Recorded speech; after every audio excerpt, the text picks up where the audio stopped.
The men who came for the painting arrived at 4:15, with a padded crate and a clipboard and a story ready in their mouths, and they had chosen that hour because they believed no one who mattered would be watching. They were wrong on one count only. I was watching.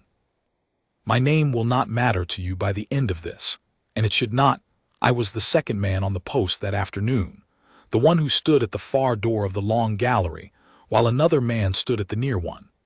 But if you want the truth of what happened under the late Queen's portrait in the west wing of Harrogate, you will have to take it from me, because the man it truly belongs to would tell it in 9 words and then fall silent, and 9 words are not enough to carry the weight of it. His name was Havard. He had stood the gallery post for 11 years, which is to say he had stood under that particular painting through 2 winters of scaffolding, 1 royal wedding, 1 state funeral, and more idle afternoons than either of us could count, and in all that time I had never once seen him look up at it while on duty. A guard does not look at the pictures. A guard looks forward and lets the pictures look at him. But I had seen him at the end of a shift, when the tourists were gone and the ropes were being coiled, stop for the space of 1 breath beneath the frame before he marched out. Not a bow, nothing a camera would catch, only a pause, the way a man pauses at a grave he passes every day and has stopped pretending not to notice. I never asked him about it. You did not ask Havard about things. You waited, and sometimes, on a long enough night, the thing came to you on its own. The painting was of Queen Isolde, the king's first wife, dead these 7 years. She had been painted at 40 in a gray gown the color of a winter sea, standing not in state robes but in plain riding dress, 1 gloved hand resting on the head of a great old hound that had died before I ever came to the palace. She was not smiling in the way portraits make people smile. She was looking at something just past the painter's shoulder, something that had made the corner of her mouth soften, and whatever it was, it had been kind. That is a strange thing to say about a picture, but everyone who stood the gallery came in time to feel it. The room held her. When the light came in low through the west windows in the late afternoon, it found her first, before it found the gilding or the marble or the long red carpet, and for a few minutes the whole grave hall seemed arranged around one woman looking gently at something out of frame. The king had ordered it hung there himself, the year after she died, in the place of honor at the head of the gallery where the sovereigns of the house had always hung. It had never moved. It was not the kind of thing anyone imagined could move. The men with the crate had a letter. I want to be fair to them because I have thought about them often since, and I do not believe they were wicked men, only hired ones. There were 3 of them in the gray coveralls of the conservation contractors the palace used, and a 4th in a suit who did the talking, a soft-handed man named Pell who carried the clipboard and the letter and an air of a person who had been assured, higher up, that all of this was settled and that his part was only to be efficient. He came down the gallery at a good pace, and his eyes went to the far wall, to Isolde, the way a man's eyes go to the thing he has been sent to fetch, and he did not slow when he reached the rope. He simply lifted it aside and stepped over the line that visitors do not cross, and his 3 men came after him with the crate. Havard was at the near door. He did not move his head. He said in the flat carrying voice that guards use for the whole length of a hall, "This is a restricted post. State your business." "Conservation," said Pell, not unkindly, holding up the clipboard as if the word and the paper together settled it. "We're here for the west wall portrait. Full condition survey off-site. It's all authorized." He was already looking up at the frame, gauging its size against the crate, and one of his men had produced a soft cloth and a set of white cotton gloves, and another was unfolding a wheeled dolly with the quiet competence of men who did this for a living and had never once been stopped. "Authorized by whom?" Havard said. It was not quite a question. He had a way of taking the lift out of a question so that it landed as a demand, and I saw Pell feel it land. "By the household office." Pell turned the clipboard around and held the letter out, though he was 6 feet away and plainly did not intend to close the distance. "Signed order. You're welcome to read it." We've a window before the light goes, so if you could." And he made a small gesture, the gesture of a man asking another man to step politely aside, the smallest movement of 2 fingers, the kind of gesture that has moved 1,000 men out of 1,000 doorways, because most men, when a document is waived and an important office is named, will decide the trouble of refusing is greater than the trouble of allowing. Havard did not step aside. I saw the letter later. I will come to what was on it. But he did not need to read it to know what I already knew, standing at the far door with my hand not yet on anything, watching the light begin its slow slide down the west wall toward the gray gown, that there was one person in that palace who wanted Queen Isolde's face taken down from the head of the gallery, and it was not the king, and it was not the household office, whatever paper they had put a stamp on.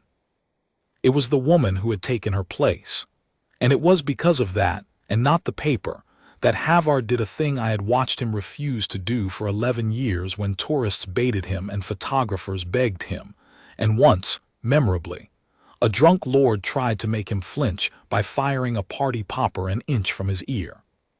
He turned his head. He looked, full and slow, at the 3 men and their crate and their dolly and their soft cloths, and then he looked at the letter in Pell's hand, and then he looked up, the only time on duty I ever saw him do it, at the woman in the gray gown looking gently at something out of frame. Then he looked back at Pell and said the thing that this whole account is built around, the thing I have heard repeated in the servants' hall and the guardroom, and later in a place far grander than either, always slightly wrong, always missing the way he said it, which was without heat, without threat, the way you would tell a man he had dropped his glove. "Put it back," Havard said. "The crate, put it back on the cart and take it out the way you came. That painting does not leave this wall."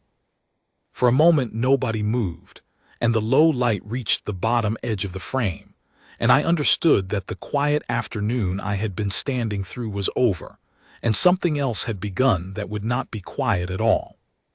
To understand why one guard's flat sentence could stop 4 men with a signed order, you have to understand the woman whose name was not on the letter but whose hand was behind every line of it, and I will give her to you honestly, because it would be easy to make her a witch out of an old tale, and she was not that. Queen Consort Morwenna was clever, and she was cold in the way of people who have been frightened for a long time and have decided never to be frightened again, and above all, she could not abide a room that was arranged around another woman. She had married the king 3 years after Isolde died. The realm had wanted it. A widowed king with a grieving court and a boy heir is a weakness, and Morwenna was capable and ornamental and came with powerful kin, and she had, in the beginning, done everything a new queen should. She had smiled at the children who were not hers. She had worn the second-best jewels and left Isolde's in their cases. She had let the household run in the grooves the dead queen had cut, and she had waited, the way clever cold people wait, for the grief to wear thin enough that she could begin, one small change at a time, to make the palace hers. The changes had been small at first and reasonable, and each one alone was nothing. A different florist. The state dinners moved from the blue room, which Isolde had loved, to the white, which showed Morwenna's own portrait to advantage. The old queen's spaniel, the last living thing that had loved Isolde without ceremony, quietly rehomed to a country estate for its health. Nobody stopped her, because each thing alone was a queen's ordinary right, and because the king, who had loved Isolde past speaking of her and had married Morwenna out of duty and loneliness both, had learned that the easiest way to keep peace in his second marriage was to look away from the small subtractions and pretend he had not noticed the shape of what they added up to. The painting was not small, and it was not reasonable, and I think Morwenna knew it, which is why she did not simply give the order across the breakfast table where the king might hear it. She rooted it. She had a way of routing things. A word to a lady-in-waiting, who had a word with a controller, who found it convenient to authorize a conservation survey that the household's own records office had, curiously, no memory of requesting.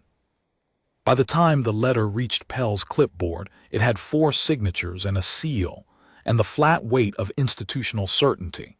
And not one of the 4 men who signed it had asked the only question that mattered, which was whether the king knew that his dead wife's face was to be taken down from the head of his gallery while he was away for 3 days at the northern shipyards. Because that was the other thing, and Havard knew it, and I knew it, and Pell, to his credit or his shame, must have half known it too. The king was away. He would be away until the 3rd evening. And a painting that is off the wall and in a crate and in a truck is a great deal harder to unremove than a painting that is still hanging when its owner comes home. Havard knew every piece of this the way an old guard knows the weather of the house he serves, without anyone ever telling him, from 1,000 small signs, which staff had gone quiet, which doors had been closed, whose lady had walked the gallery 2 days before with a measuring look and had asked idly whether the frame was as heavy as it appeared. He had not spoken of it. But when the crate came through the door at 4:15 with the king 300 miles north, Havard did the arithmetic of it in the half-second it took him to turn his head, and he came to the same total I did. And unlike me, I was young then, and it was not my post, and I froze. He had 11 years of standing under that woman's gentle gaze to tell him exactly what he was going to do about it. "You're mistaken," Pell was saying, and his voice had picked up an edge of the impatience that soft-handed men keep for people they have decided are beneath them. "This is authorized. I have the order in my hand. Now I'm going to have to ask you to stand aside and let my men do their job, or I'll be forced to note your name and report the obstruction. And I promise you the household office takes a very dim view of guards who think a signature isn't good enough for them." Havard let that sit in the air a moment. Then he said, "Note it. Havard, gallery post, west wing." He spelled nothing. He did not need to. There was only one Havard on the west wing, and everyone in the household knew it. "You may report me tonight, but the painting stays on that wall tonight, and it stays there tomorrow, and it will still be there when the king rides in on the 3rd evening, because there is a standing order on this post older than your letter, and I hold this post under it." "What standing order?" said Pell. And Havard, who did not lie and who could not at that moment prove a word of it, said the thing that put the whole afternoon on a knife's edge. "The king's own," he said, "given the day the painting was hung. You may take that up with him when he returns, until he does put it back." Pell did not put it back. Soft men do not like to be defied in front of the men they command, and I watched him make the small, sour calculation that men in his position make, that a guard was, after all, only a guard, a fixture of the room like the marble and the rope, and that if he pressed on with confidence the fixture would remember its place. He turned to his 3, and he said, in the crisp tone of a man reasserting his authority, "Set the crate. We work to the light." They set the crate. And Havard stepped off the near door and put himself between the men and the wall. I have to tell you what that meant, because if you have never stood a ceremonial post you will not know how enormous a thing it was. A guard on that duty does not leave his station. It is the first rule and the deepest. It is drilled into you until it is below thought, that the man on the post is a fixed point, that the whole meaning of him is that he does not move, that the discipline is the message. In 11 years I do not believe Havard had stepped off his mark for anything smaller than a fire drill. To leave the door and walk 6 paces down the gallery and stand with his back to the painting, facing 4 men and a crate, was for him a thing very close to breaking his own bones. He did it without hurry and without a flicker on his face, and he came to a halt directly beneath Isolde, and he set his boots on the red carpet exactly under the center of the frame, and he became, in that spot, a second and immovable thing hung upon that wall. "Move him," Pell said to his men. Now here is a thing about hired men that Morwenna, up in her rooms, had not reckoned with, because she had never in her life had to do a thing with her own hands. The 3 in coveralls were art handlers. They moved paintings. They were good at it, and they had precisely no intention of laying hands on an armed royal guard in the king's palace to shift him off a spot he had planted himself on, order or no order. The oldest of them, a gray-bearded man who I would learn was named Corin, and had been crating and uncrating the treasures of that house for 30 years, set down the corner of the crate he had been lifting and looked at Havard's face and then at Pell, and said, in the slow way of a craftsman who has decided he is done, "I'll not touch him." "You'll do your job," Pell snapped. "My job is pictures," Corin said. "Not that." And he took a step back from the crate and folded his gloved hands, and the other two, taking their reading from the oldest as men on a crew always do, stepped back with him, and the crate sat between them all like a thing that had wandered in from a different afternoon. I want you to see the room as it was in that minute, because it is the room the whole story turns on. 4 men and their empty crate on one side, one guard, alone, off his post, standing with his heels under a dead woman's portrait on the other, the low sun laying its light down the west wall and reaching now the gray gown, so that Isolde seemed to look out over all of them at the same soft something past the painter's shoulder. And though none of us knew it yet, a 5th party on the stair, because Pell, thwarted and reddening, had done the one thing a thwarted middleman does when the fixtures will not yield. He had sent his youngest man up to fetch the person whose will was behind the letter, the person who did not care to have her name on paper, but who cared very much that the painting come down before the king came home. He had sent for the Queen Consort. She came down the gallery not as I had expected her, sweeping and furious, but slowly, and that was worse. Morwenna in a temper you could weather, Morwenna slow and considering was a woman deciding how to win.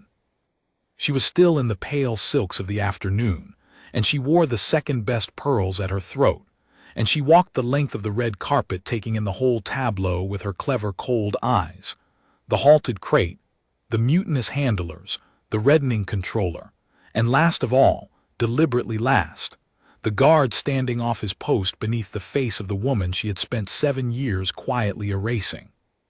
She stopped a careful distance from him, close enough to command, far enough to be seen commanding, and she looked up at Havard, and when she spoke her voice was pleasant, which was the most dangerous thing it could have been.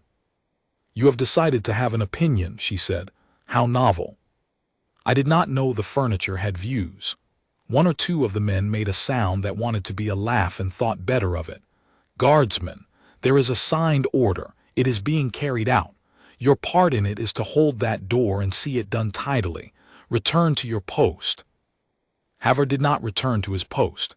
He looked at her level, without insolence and without fear, which is a look very few people ever gave Morwenna, and which she hated more than open defiance, because open defiance she knew how to crush, and he said, "Ma'am, I hold this post under the king's standing order.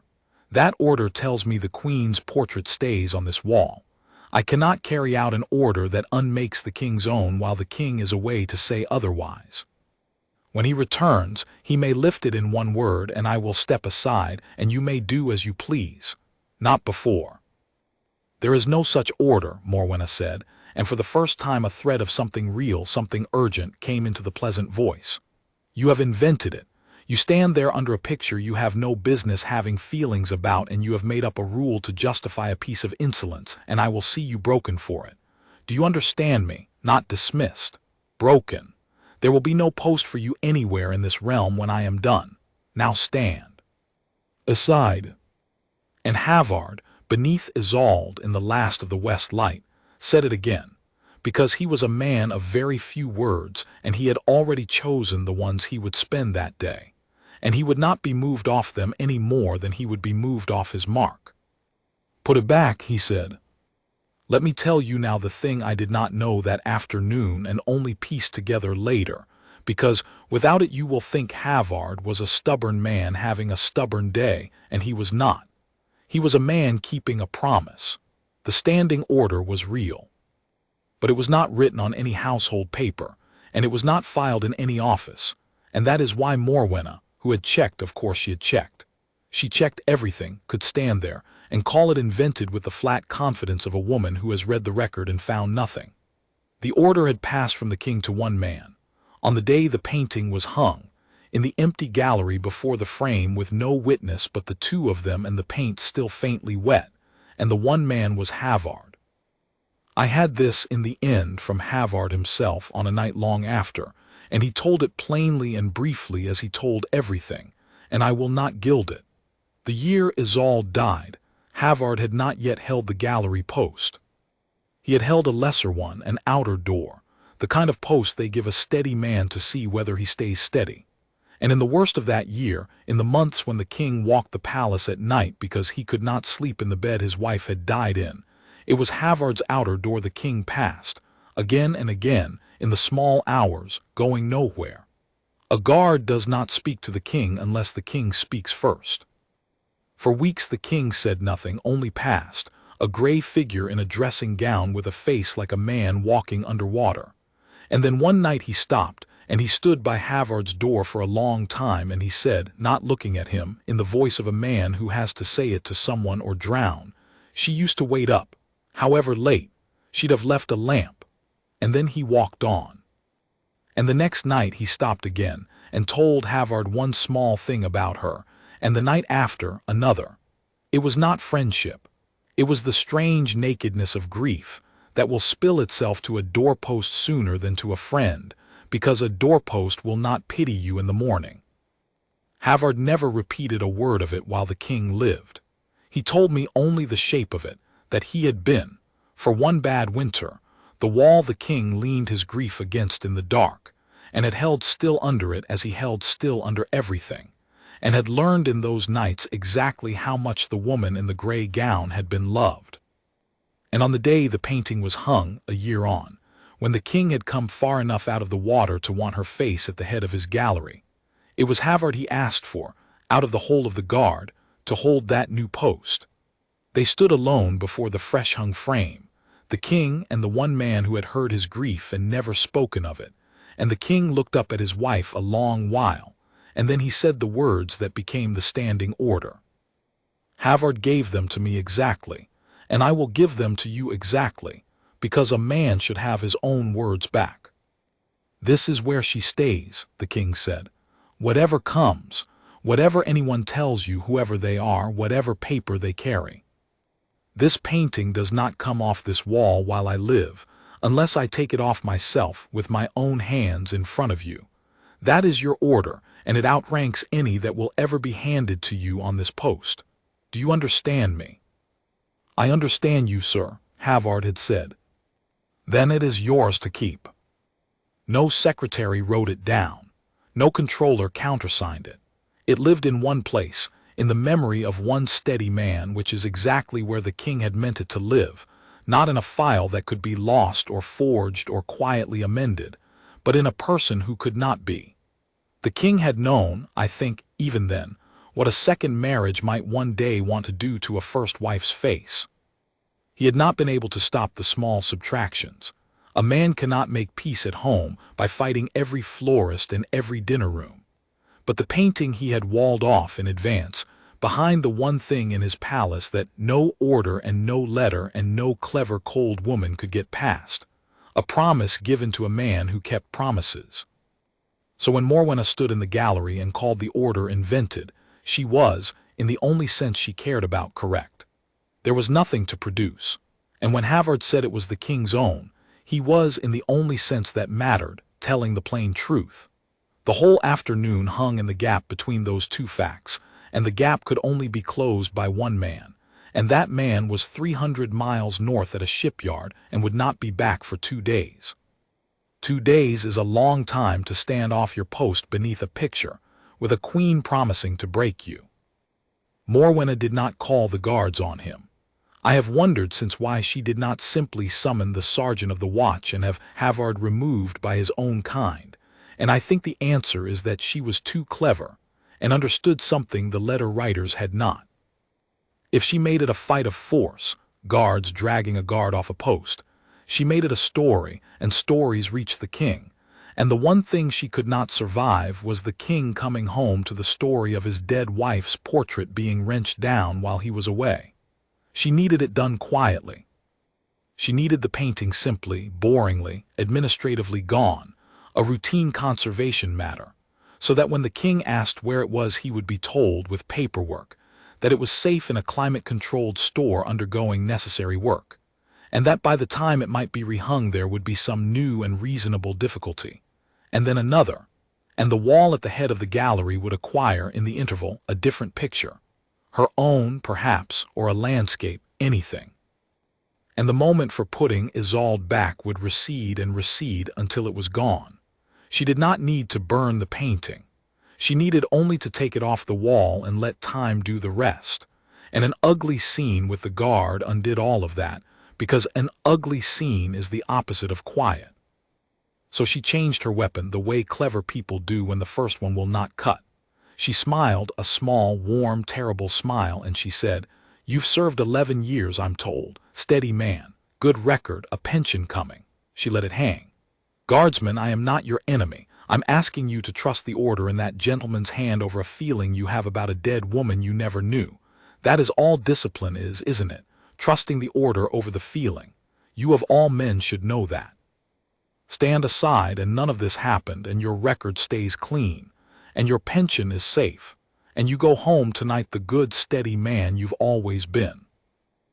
And here the warmth went out of it like a lamp turned down. You stand there for a picture, and you throw 11 years on the floor, and for what? She won't thank you. She's dead. She doesn't know you're here. It was a good speech. It found the exact seam in a soldier's soul, the pride in a clean record, the deep-drilled reflex to obey the order and swallow the feeling, and it pressed there hard. I saw the older handler, Corin, look away, and I understood that even he half-hoped Havard would take the offered door because it was the reasonable one, the one that let everyone go home. It is always the reasonable but wrong middle that is hardest to refuse, not the threat, the mercy. Havard let her finish. Then he said, and this is the longest I ever heard him speak at one time, and I have it word for word because I have turned it over so many times since, "Ma'am, you have it backward, and I think you know you have it backward, which is why you had to say it so well. Discipline is not trusting the order over the feeling. Any coward can obey. Discipline is knowing which order is the true one when two orders fight, and holding the true one though it costs you. I have 2 orders today. One is on a paper with 4 signatures on it, and I do not doubt it is signed. The other was given to me by the king with no paper at all, and it says this painting does not come off this wall while he lives, unless he takes it off himself. When those 2 orders fight, the king's own wins. It wins if it costs me my post. It wins if it costs me my pension. It wins if she is dead and never knew my name, because I did not make the promise to her. I made it to him. And a man who breaks the king's own order the moment the king's back is turned is not a steady man, ma'am. He is only a man who was never tested. I would rather be broken keeping it than kept for breaking it. The gallery was very quiet. Somewhere behind me, a clock I had never once noticed marked the half-hour in a small, dry voice. And Morwenna, who had come down the stairs slow and considering and certain she would win by warmth where force had failed, looked at the guard beneath the portrait and understood, I think for the first time, that she was not going to move him with anything she owned, not paper, not threat, not mercy, not pension, not the whole weight of her position, because he was not standing on any of the things she knew how to take away. He was standing on a promise, and there was no lever in all her cleverness that reached a promise. So she did the last thing left to a person who cannot win the argument. She decided to win the room. Guardsman Havard refuses a lawful order and has abandoned his post, she announced loudly to Pell and the handlers and the empty gallery, arranging the facts into the shape she would need later. You are all witnesses. He left his station. He obstructed authorized work. He defied the Queen Consort to her face. Mr. Pell, you will document every word. Corin, you and your men will finish the task you were engaged for. The guard's insubordination changes nothing about the order's validity. She turned to go, gathering her silks, delivering the last of it over her shoulder in the pleasant voice she had come in with. Take the painting down. If he stands in your way, that is his obstruction on the record, not your fault. And when the king returns, he will find that his household ran smoothly in his absence, as it always does, and that one guard made himself a small and temporary nuisance and was quietly retired for it. Good evening. She was 3 steps up the stair when Corin, the gray-bearded handler who had crated the treasures of that house for 30 years, said the words that broke her afternoon open, and he said them not to her, but to Havard quietly, in the tone of a craftsman making a confession. "There's a mark on the back," Corin said. Morwenna stopped on the stair. "What?" "The frame, ma'am. I know this frame. I've handled every picture in this wing at one time or another, and this one I remember because when it was hung, 7 years back, I was asked to fit it, and the king's own man came down to see it done, and I turned it to check the wire, and there's a mark on the back of it. Not a maker's mark. A line of writing in the king's hand and a seal pressed in wax below it, done fresh that day. I was told to fit it careful and not to speak of it, and I never have. And I'd not speak of it now except that I'll not be the man who took this picture down the back way while its owner was 3 counties north, and I'll not let my crew be, either. So before anyone lays a hand on it, ma'am, someone had best read what the king wrote on the back of his own wife's portrait, because if it says what I think it says, then this guard is not inventing anything, and we are all of us about to do a thing we cannot undo." You could have heard a pin turn in that gallery. Morwenna came back down the 3 stairs slowly, and her face had changed. The certainty in it had a crack now, thin as a hair, but there. "Turn it," she said. "On the wall, do not take it down. Turn it enough to read the back."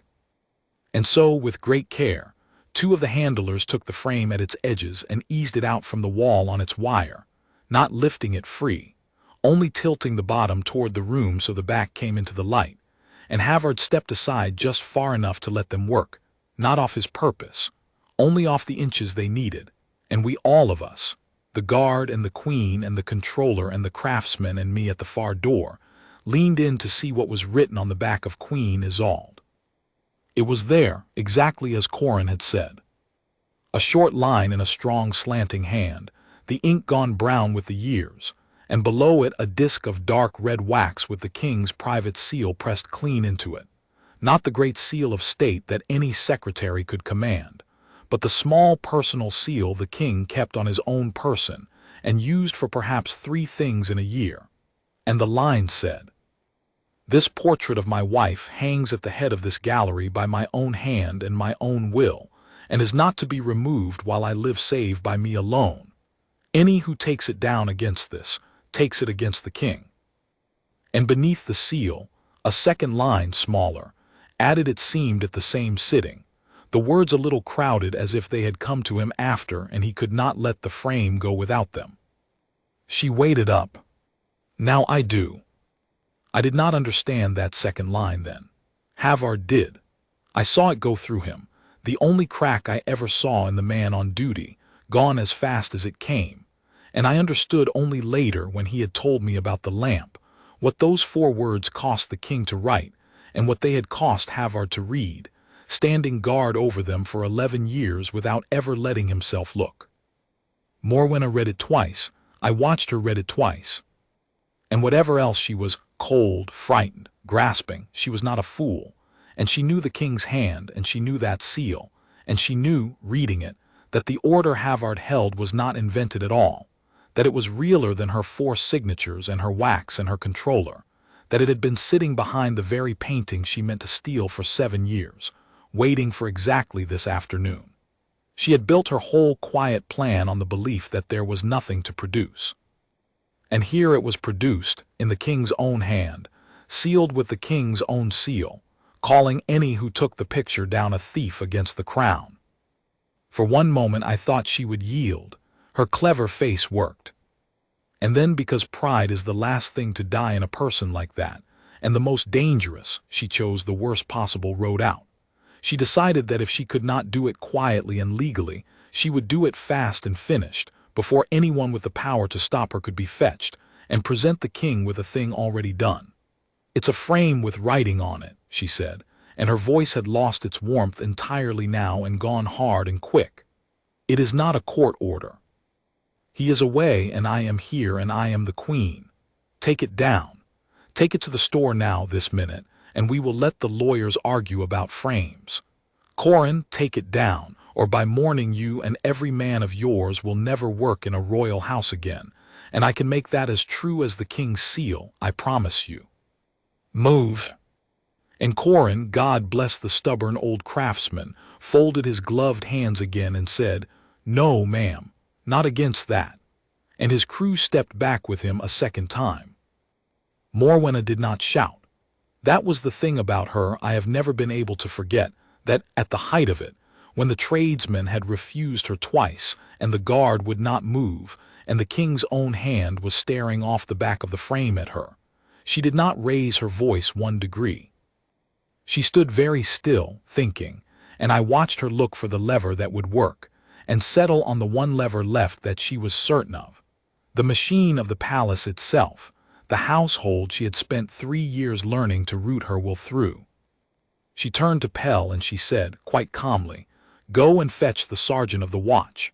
Tell him the Queen Consort requires a guardsman removed from his post for insubordination and the abandonment of his station, which are offenses the guard's own regulations punish, not mine. Let his own men take him off that spot, and then these gentlemen will finish their work, and we shall see how the record reads in the morning." And Pell, glad of any errand that took him out of that room, went. I confess my heart went down into my boots when I heard it, because it was clever, and it was the one thing that might work. She had stopped trying to argue Havard off his stand. She was going to have him carried off it by the very discipline he served, turn his own oath against him, make the machine do what her hands and her words could not. A guard who abandons his post is in the wrong by the letter of every rule we hold, and the sergeant of the watch, coming cold into a gallery he had not seen the start of, would see only that. A man off his mark, a queen giving an order, a picture that could be argued about later. He would do his duty. He would have to. And Havard, taken off that spot by his own sergeant, would have lost, not the argument but the ground, and the ground was everything. Havard knew it too. I saw him weigh it, in the little silence after Pell's footsteps had gone up the stair, and I saw him make the only decision a man in his place could make. He would not resist his own sergeant. He would not lay a hand on a brother of the watch, would not turn the thing into a brawl of guards in the king's gallery, would not give Morwenna the ugly scene she could bend into a story. If the sergeant ordered him off, he would state his standing order once plainly for the record, and if the sergeant still ordered him off, he would go and trust that the king, returning, would undo it. He said as much to me later. He said, "You do not save a wall by tearing the house down around it. You state the truth, you take your place, and you let the king's word be stronger than the queen's, which it is, if you have the patience to wait for it." But he did not know that afternoon whether the king would come in time. He believed the king 3 days away. For all he knew, he was about to be marched off that post and the painting crated and gone before any word could reach the north. He held anyway. That is the part I want you to sit with, not the grand moment when it all came right, but the flat gray middle of it, when he had every reason to think he had already lost and no reason left but the promise itself, and held anyway. But the palace is not only its machine, it is also its people, and its people had begun, one by one, to gather. Word of a thing like that moves through a great house faster than any footman can carry it. By the time Pell had gone for the sergeant, there were faces at the gallery's far end that had not been there when the crate came in. A housemaid with a duster forgotten in her hand, 2 footmen, the old woman who kept the linen, a page, the undercook who had no business in the West Wing at all, and had come anyway because the whole below stairs of Harrogate had loved Queen Isolde and grieved her and had watched, these 7 years, the small quiet subtractions of her from the house they served, and had said nothing because it was not their place, and had now heard that a guard was standing off his post to stop her face being taken down, and had come, without a word among them, to see it. They did not speak. They did not interfere. They only stood at the end of the red carpet, a growing silent crowd of the household's own, and looked, and their looking changed the room, because Morwenna could root her will through a controller and a letter and a sergeant, but she could not root it past 40 pairs of eyes that had loved the woman in the gray gown, and she felt them arrive. And I saw her feel it, the way you feel a temperature change, and for the first time her stillness had something brittle in it. It was the children who undid the last of her composure, though, and I have to tell it carefully, because they were children, and this is a story with a hard edge, and they came to no harm and saw nothing they should not, only a guard standing and a picture safe. The young Prince Bram, who was 6 and told everyone everything and could not be kept anywhere he did not wish to be, had slipped his nurse the moment he heard the word Grandmother Isolde's picture, and had come down the servants' stair, and had appeared at the edge of the crowd, and had seen the crate and the tilted frame, and had understood, in the whole and immediate way of a small child, only one thing, that someone was doing something to his grandmother's picture. And he had walked out onto the red carpet, past the grown people who were too astonished to stop him, and he had gone and stood beside Havard and put one small hand against the guard's boot, and looked up at the Queen Consort with the fearless outrage of the very young, and said, in a voice that carried the whole length of that grave hall, "You leave her. That's my grandmother. You leave her be." His brother Torin was a step behind him, Torin, who was 11, and had sent the telegram no one yet knew about, who understood far too much and had come to fetch Bram back and found he could not, because Bram was right and Torin knew he was right, and Torin did not go out onto the carpet. He stood at its edge, white-faced, and he looked at Morwenna and said, in the careful level voice of a boy holding himself very hard together, "The king is coming, ma'am. He knows. I told him." And that was the first Morwenna heard that the king knew, and that a child had reached past all her routing and her signatures and her careful quiet, and simply told him. And I watched the certainty go out of her like water out of a cracked jug, because a plan built on the king being 3 days away does not survive the knowledge that the king is already on the road and knows exactly what he is riding home to. Havard did the only thing a man could do with a 6-year-old attached to his boot in the middle of a standoff. He bent, briefly, breaking every rule of the post he had already broken, and he set one white-gloved hand on the small shoulder and turned the boy gently by it back toward the crowd, toward the housemaid who had come forward with her arms open, and he said low, only for the child, "She's safe, your highness. I have her. Go on, now, go on to your brother." And Bram, because even a fearless child of 6 will do what a calm, strong man tells him in a calm, strong voice, went back into the crowd, into the maid's arms, out of the hard edge of the thing entirely.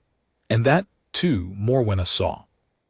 That the guard she meant to have carried off for abandoning his post had, in the middle of defying her, also been the one to see her steps unsafe out of the room, gently, without fuss, while she had stood over a swinging painting caring for nothing in the world but that it come down. That was the moment the afternoon tipped fully over, because a queen defied by her own guard is one thing, but a queen defied by hired tradesmen in front of her guard is a humiliation, and humiliated people do reckless things. Morwenna crossed the gallery herself, she, who did nothing with her own hands, and she put her own hands on the frame. On the bottom edge the handlers had tilted out, and she pulled, meaning I think to lift it off the wire herself and let it fall into the crate and be done, to make the taking down a fact that could not be untaken.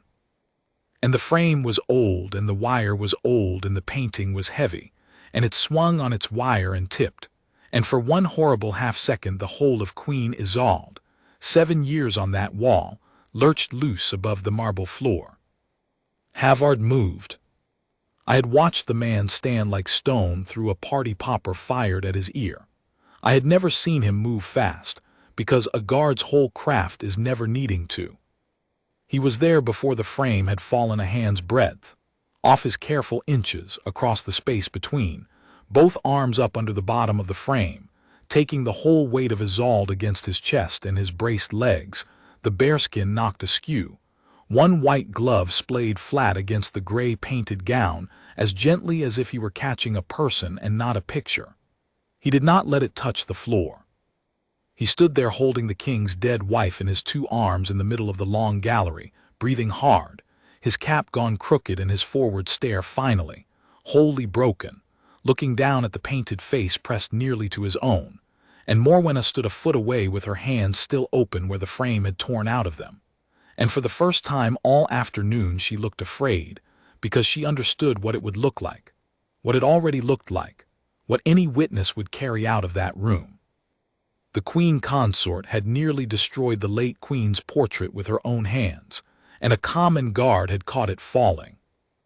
"Put it back," Havard said for the last time, and now the flat calm was gone and there was iron in it, and he was not talking about the crate anymore.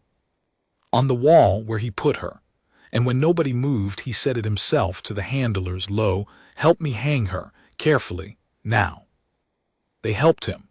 Even then, even with the Queen standing over them, the craft in Corin could not bear to see the picture mishandled, and the three of them and Havard eased Isolde back onto her wire, and settled her true and level at the head of the gallery, and stepped away, and the low last light it had held, somehow, through all of it, reached her gray gown one more time, and she looked out over the wreck of the afternoon at the same soft something past the painter's shoulder, unmoved, home.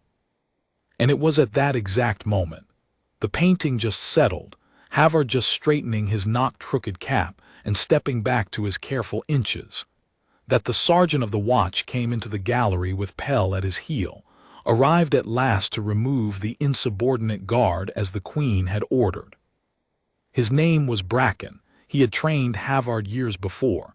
He was a hard, fair man who had spent his whole life inside the rules and enforced them without fear or favor, and Morwenna's face when he came in showed the flare of a person who thinks the last card has finally fallen her way. "Sergeant," she said, quick and sharp, "that man abandoned his post and defied me. Take him off it, now." Bracken did not move at once.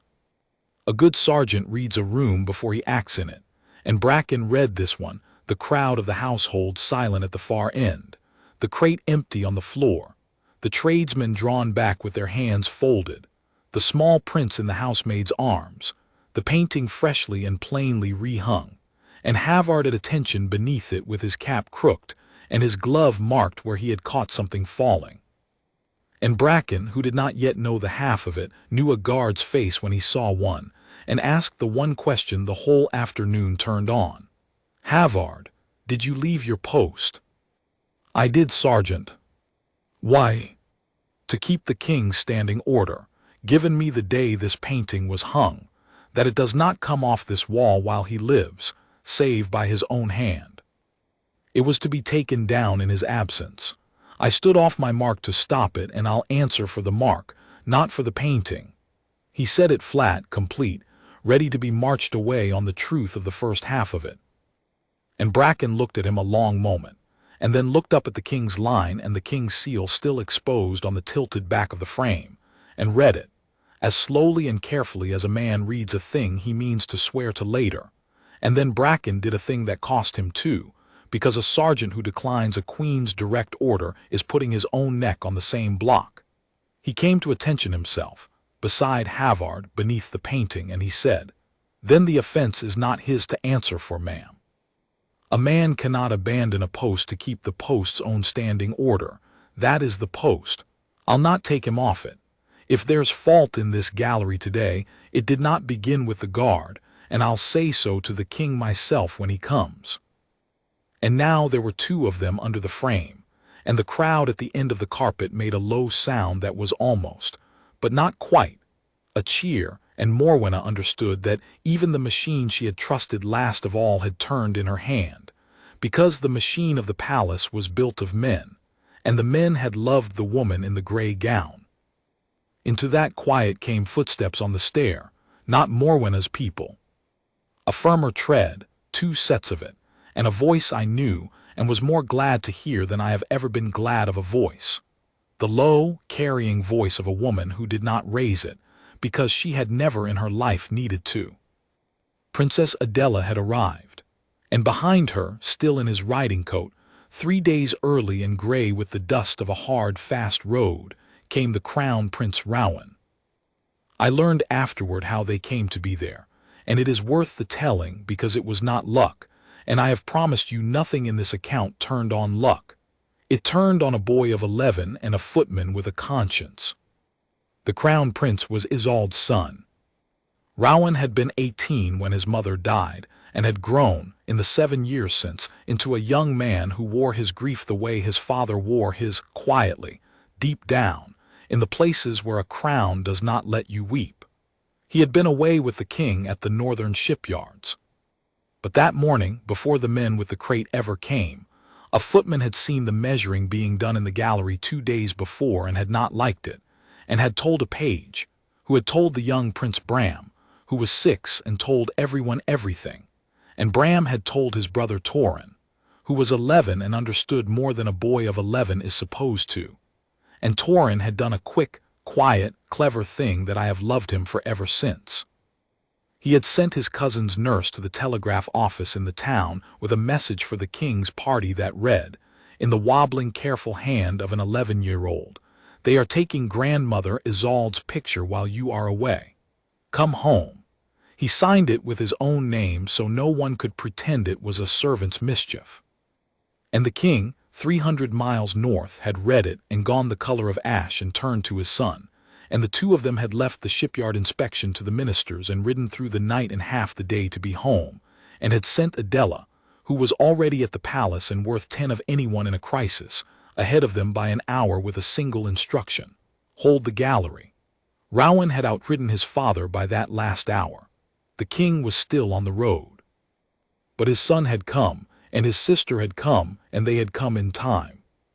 Adela took in the room in one sweep, the crate, the handlers, the reddened controller, the guard with his cap knocked crooked and one glove still resting on the frame he had just rehung, and Morwenna, standing over it all with her hands open and her face white, and she did not need any of it explained.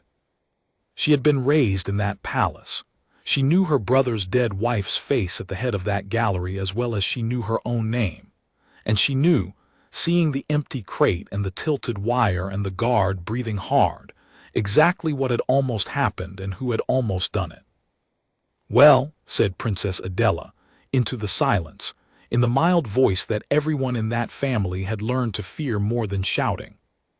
"How busy the West Wing has been, with the king away." Rowan did not speak at all. He walked the length of the red carpet, past his stepmother as though she were a coat stand, and he stood before the painting of his mother and looked up at it, and I watched a young man of 25 make himself not break in front of the household staff and mostly succeed. Then he turned and looked at the crate, and at the letter still in Pell's slack hand, and last of all at Havard, and he said quietly, "Guardsman, report." And Havard, who had held his tongue and his post and his temper through the whole of that afternoon, who had spent his few words like a man rationing water in a desert, straightened his not-crooked cap, came back to attention beneath the portrait, and gave the shortest report of his life. "Sir, men came to remove the Queen's portrait under a signed conservation order, the King being away. I refused to permit it, under the King's standing order given me the day it was hung. The order was disputed. The frame was nearly lost. It is rehung and secure. I abandoned my post to protect it, sir, and I will answer for that." "You will answer for nothing," Rowan said. Morwenna found her voice then, and I will give her this: she was game to the last, and she came at it the only way she had left, which was to get her version of the facts into the record before Adela and Rowan could set theirs. "Rowan, you've ridden all night, you're exhausted. You've walked into a scene and drawn the worst conclusion. There was a routine conservation order. A guard chose to be theatrical about it and abandoned his post, and then, when it was disputed, the frame slipped. An accident. Everyone here saw it was an accident, and he has made a great deal of nothing into a great deal of something, no doubt to seem important. Nothing has been taken. Nothing has been harmed. The painting is on the wall. I would suggest we all get some rest and take this up in the morning when your father is home, and we are calmer, and not let a tired young man and an overdramatic guardsman turn a filing matter into a family quarrel." It was, again, a good speech. It was almost a way out, and it might even have worked on Rowan, who was tired and grieving and did not want a scene any more than she did, except that Adela, who missed nothing, had already crossed to the frame and turned her head to read what the handler's tilt had exposed, the king's line and the king's seal on the back. And now she read it aloud in her clear carrying voice to the whole room, so that it could never again be called invented. This portrait of my wife hangs at the head of this gallery by my own hand and my own will, and is not to be removed while I live save by me alone. Any who takes it down against this takes it against the king. She let the words settle. The king's hand, the king's private seal, 7 years old.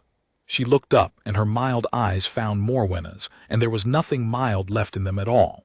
So it was not a routine conservation order, was it? There is no such thing as a routine order to remove a picture the king has sealed to the wall with his own hand, and forbidden anyone but himself to touch. There is only one thing that is. And there is only one person in this palace who wanted it gone, and only one person who could arrange for 4 signatures to appear on a paper the records office never issued, and only one person who could stand in this gallery an hour ago and command craftsmen to take it down against the king's sealed will, and it was not this guardsman. The crack in Morwenna's face was not a hair now, it ran clean across. She might have said more. There was, in the end, nothing left worth saying, and even she seemed to feel it, that the room had turned wholly against her, that the paper in Pell's hand was ash, that the craftsman would testify, and the guard would testify, and the king's own seal on the back of the frame would testify loudest of all. She drew herself up in the pale silks and the second-best pearls, and she looked for one last moment at the painting she had almost taken, at the gray-gowned woman looking gently past the painter's shoulder, and I cannot prove it, but I think that what was really in her all along was there in her face for that one moment. Not hatred of a dead woman, but the unbearable, unfixable knowledge that she was loved less than a picture, that she had married a wall he leaned his grief against, and that no amount of erasing the first wife would ever turn his eyes to her the way they turned, even now, 7 years on, to a face in oil at the head of a gallery. It is a terrible thing to be a queen and not be loved. It does not excuse what she did, but it explains it, and I have never been able to hate her cleanly since I saw that look. Then the pride came back down over it like a visor, and she turned, and she left the gallery without another word, and she did not come down to dinner, and within the month she had gone to her own estates in the country for her health, which was the phrase the palace used for a great many quiet endings. And the king, when he came home an hour later, gray with the road and taking the gallery stairs 2 at a time like a young man, did not go to her rooms first. He came to the painting. I was still at my post. None of us had been dismissed, and I would not have gone if I had, and so I saw the King of Eldermore come into his own long gallery in a dust-caked riding coat and stop dead at the head of the red carpet, and look up, and see his wife's portrait hanging true and level and whole at the head of his gallery where he had sealed it 7 years before, exactly where he had left it, and I saw the breath go out of him all at once. The way it goes out of a man who has ridden through a night and half a day, braced for grief, and arrived to find the grief did not happen. He stood a long time looking up at her. Rowan went to his father's side. Adela went to the other. The 3 of them stood beneath Isolde, and none of them spoke, and I have never in my service seen anything I would sooner have not intruded upon, and could not look away from. Then the king turned, and he looked at the crate, still open, still empty, and at the letter Adela had taken from Pell's slack hand and now gave silently into his, and he read it, and his face when he read it was not the ash-gray of grief any more. It was something older and harder and kingly, the face a good man wears in the 1 hour he permits himself to be angry. But he did not spend the anger in that room. He folded the letter once and put it inside his coat, and I knew from the way he did it that it would be dealt with, that controllers would be questioned and signatures traced, and a certain lady-in-waiting would find her post required elsewhere, and that the Queen Consort's quiet country retirement was, from that moment, decided, but that none of it would be done here, in front of the painting, in the wreck of the afternoon. Some reckonings a king keeps for private rooms. The one thing he did in the gallery, He did before he did anything else, before he even spoke to his son. He crossed to Havard. The whole household expected, I think, that he would thank him. What he did was stranger and greater than thanks. He stopped before the guard who had stood off his post, broken every rule of his duty, defied the Queen Consort to her face, caught a falling picture in his 2 arms, and spent an entire afternoon standing on nothing but a promise. And the king looked at him for a moment, and then the king of Eldermore did a thing kings do not do. He inclined his head, not a nod. A bow, small, grave, deliberate, the sovereign bending his neck a few degrees to a common guardsman in front of the crown prince and the princess, and the staff, and the tradesmen and me. "You kept it," the king said. "Sir," said Havard, 11 years I gave you an order, and one afternoon it was tested, and you kept it though it cost you your post to keep, and it did cost you your post, guardsman, because you abandoned your station, and there is a rule about that too, and it is a real rule, and I will not pretend it away." The king let that land, and I saw Havard take it, unflinching, ready to lose everything with the same steadiness he'd have kept it. "So you are relieved of the gallery post as of this hour." A pause that stopped every heart in the room. "And appointed warden of the gallery in its place, which is a post I am creating this evening, because I find the West Wing wants a man who understands what hangs in it, and who cannot be moved off what is right by paper, or by threat, or by mercy, or by a queen. The pension you were promised you'll not need for a long while yet. The pay is better. The chief duty of the warden of the gallery is to see that a certain portrait hangs at the head of it, whatever comes, while I live and after I am gone, by my will and my son's, for as long as this house stands. You have already shown you can do the work.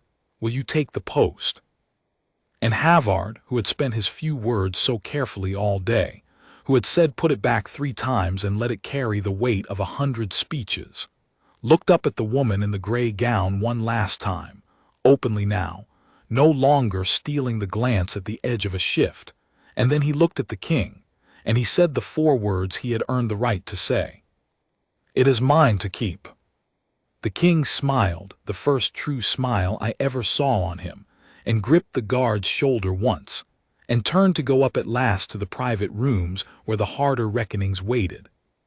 But at the stair he stopped, and he looked back at the painting, and though he did not know I could hear him, I did hear him, and I have never told anyone until now, because it was the second line on the back of the frame come out loud, the thing he had crowded into the wax 7 years before and could not let the frame go without.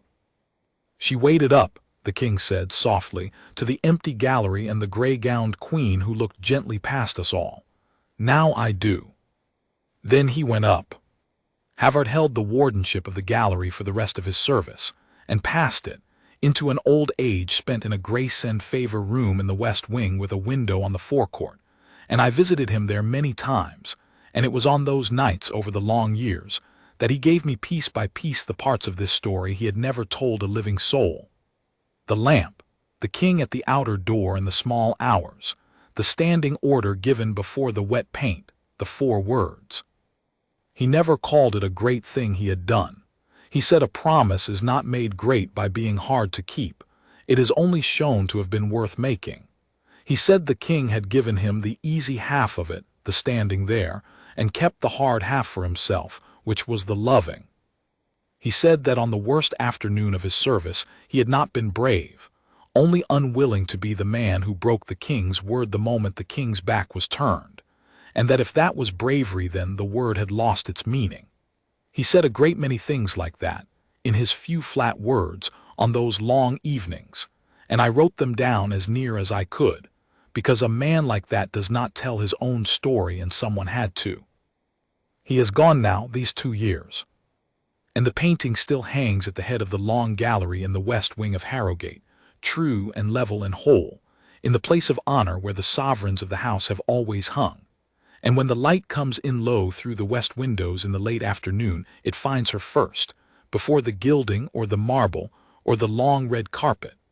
A woman of 40 in a gray gown the color of a winter sea, one gloved hand on a hound long dead. looking out over all of us at some soft and kindly something just past the painter's shoulder.